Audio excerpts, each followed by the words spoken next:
Monsieur Camara, Oui.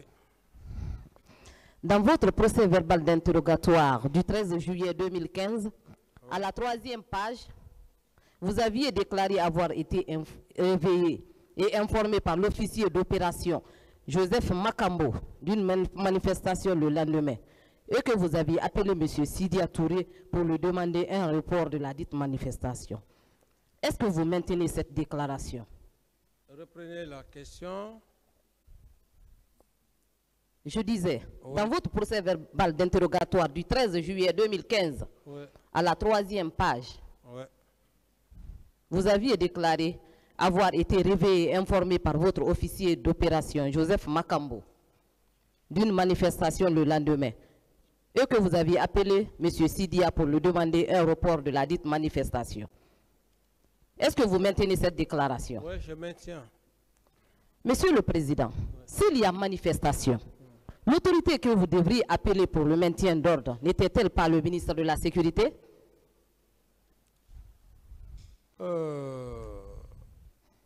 Je peux appeler qui je veux. Je pouvais appeler qui je veux parce que j'étais le président à l'époque. Je n'ai pas besoin de faire des calculs si je dois appeler tel. J'appelais qui je pouvais et c'est ce que j'ai fait. Parce que je savais que M. Sidia était un leader charismatique. Voilà, madame. D'accord. Si le ministre de la Sécurité était responsabilisé pour le maintien d'ordre le 28 septembre 2009, est-ce qu'on ne pourrait pas éviter ce qui était arrivé? Que si le ministre de... La sécurité était responsabilisée pour le maintien d'ordre ce jour 28 septembre 2009, est-ce qu'on ne pouvait pas éviter ce qui était arrivé? Mais leur présence était au stade et le général Toto même, dans ses explications, si vous regardez bien son PV, il a dit qu'il a fait le tour un peu de la ville pour voir comment les éléments se comportaient, il calmait les policiers et ainsi de suite. Donc c'était son rôle et il a joué son rôle, j'estime bien. Alors pourquoi ils ne sont pas dans cette salle avec vous? Vous dites?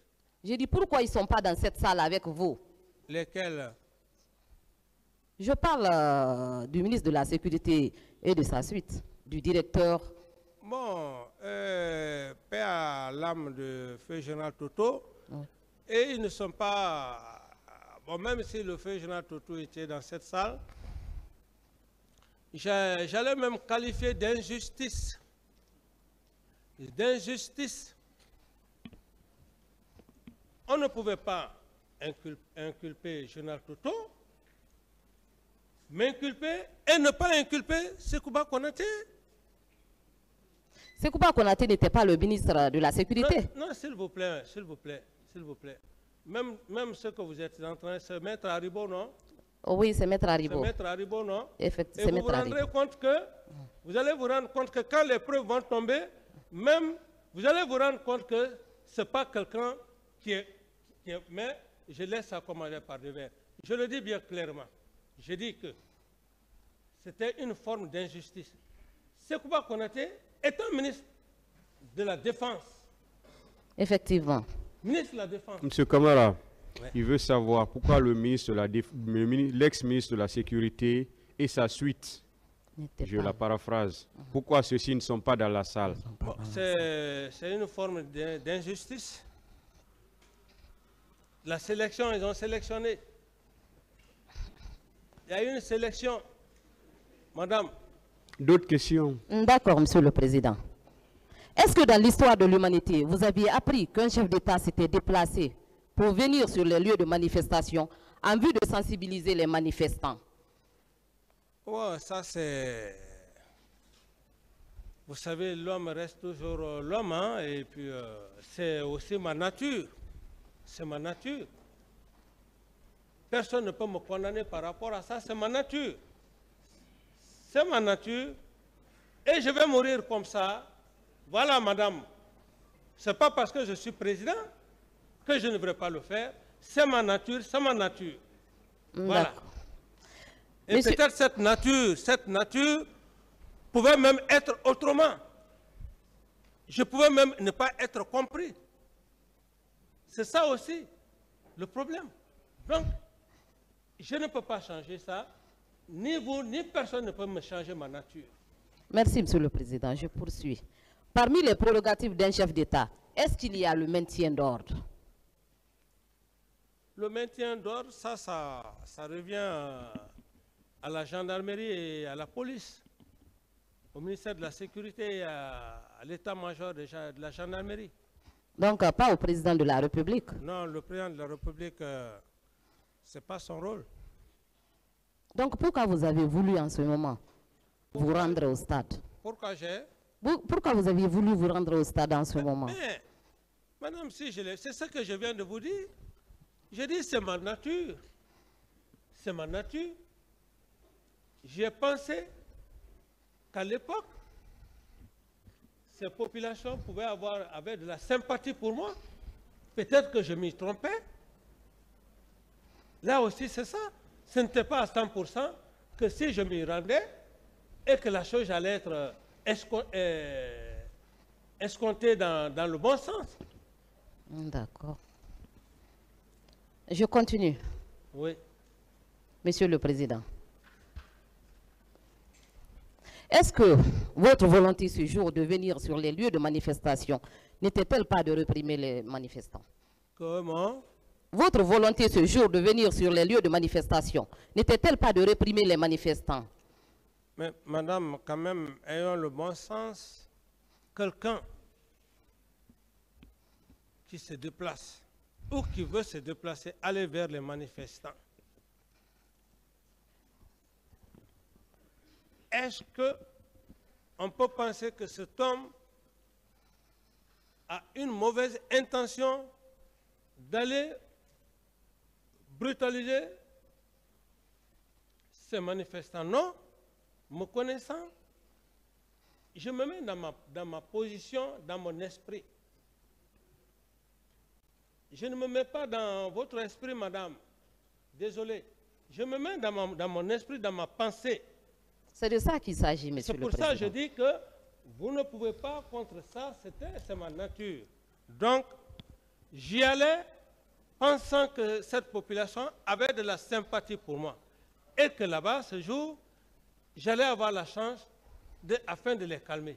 Si je ne suis pas parti, alors, je dis que c'est Dieu qui ne l'a pas voulu. D'accord. Quand vous avez été empêché d'aller au stade et étant à votre bureau, vos services de renseignement ne vous remontaient pas d'informations sur l'état de la ville?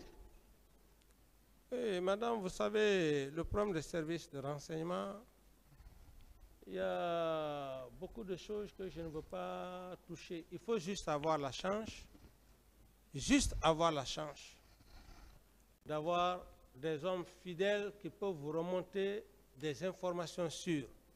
Sinon, il y a même des informations qu'on peut même donner à un chef d'État qui lui permet même de commettre quelque chose qu'il ne devrait pas le faire. Donc, à ce niveau, ce n'est pas sûr à 100%. Il faut juste avoir de la chance. Voilà. Donc, je ne vais pas m'appesantir par rapport au service de renseignement. Non. D'accord, Monsieur le Président. Les événements du 28 septembre 2009 avaient commencé la matinée et s'étaient poursuivis jusqu'au lendemain avec, bien entendu, des enlèvements, des pillages, des séquestrations à travers la ville. En tant que président de la République, Monsieur le Président, le garant de la sécurité de vos concitoyens, qu'est-ce que vous aviez concrètement fait pour arrêter cette situation? Qu'est-ce que j'ai? Vous avez concrètement fait pour arrêter cette situation? Pour faire quoi? Je disais, les événements du 28 septembre 2009 avaient commencé la matinée et s'étaient poursuivis jusqu'au lendemain, avec des enlèvements, des pillages, des séquestrations à travers la ville. En tant que président de la République, le premier garant de la sécurité de vos concitoyens, qu'est-ce que vous aviez fait concrètement pour arrêter cette situation? Madame, c'est vous qui le dites. Si effectivement tous ces événements, tous ces faits que vous êtes en train d'énumérer, si je n'ai pas été informé à temps,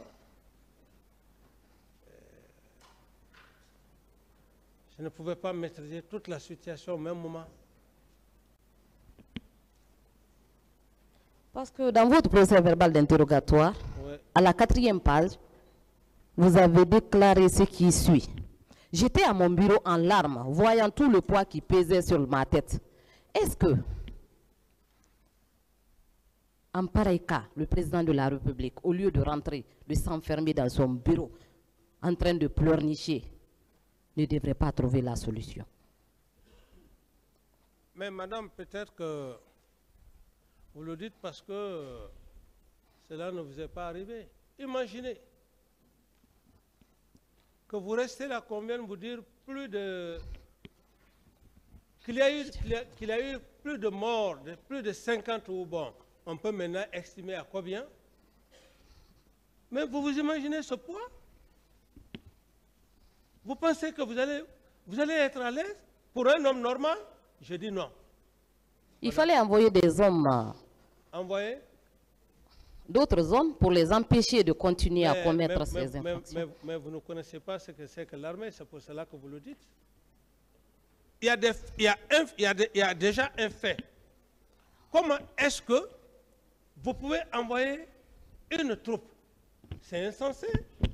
Ce n'est pas normal. Le fait est déjà là. La gendarmerie est en place. La police est en place. Quelle autre troupe que vous allez envoyer faire quoi à la place de la gendarmerie et de la police? Désolé, madame. Dans votre procès verbal d'interrogatoire, Oui. vous n'aviez parlé que d'Aboubacar Sidiki Diakité dit Toumba.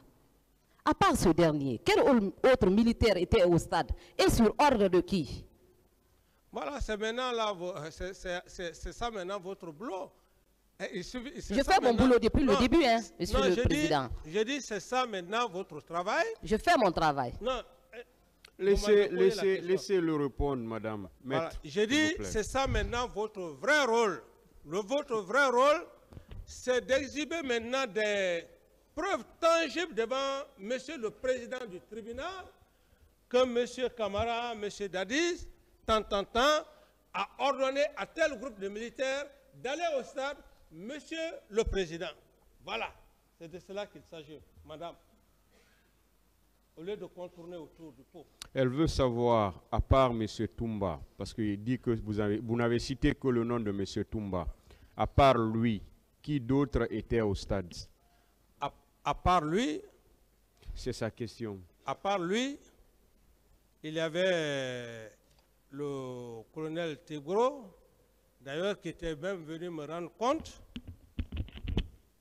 par rapport au leader politique que je lui ai ordonné d'envoyer des leaders politiques à Pasteur. Ensuite, oui, je pense que c'est les deux à ma connaissance. Les deux à ma connaissance. D'autres questions?